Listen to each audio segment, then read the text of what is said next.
Boris Johnson could make concessions on fishing in order to reach a trade deal with the EU, former UKIP MP Douglas Carswell has claimed. The EU and UK have embarked on an intensified final phase of Brexit talks today after Britain agreed to lift its block on negotiations. The breakthrough came after a call between the EU's chief Brexit negotiator Michel Barnier and his British counterpart David Frost, with both sides agreeing to restart talks. Negotiations had been deadlocked since last week because of Prime Minister Boris Johnson's decision to demand a fundamental rethink from the bloc before allowing further meetings.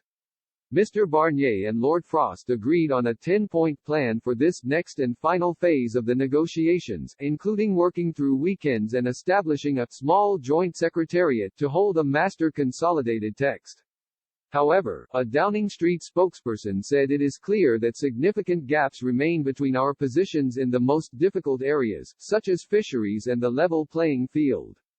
Mr. Johnson had criticized a statement adopted by EU leaders at a summit last week that called on the UK to make the necessary moves to make an agreement possible, saying there was no point continuing talks if all concessions needed to come from the British side. In an exclusive interview with Express.co.uk, though, Brexiteer and former UKIP MP Douglas Carswell suggested that there is an area Britain could easily compromise in to reach a deal. He said, "It may be possible to do a phased deal on fisheries. It may be possible to say it is an adjustment process for everyone, so let's phase the arrangement over a period of 3 to 4 years." I think most British Eurosceptics would accept that if the end goal was national sovereignty and if we got there in a way respectful to the environment.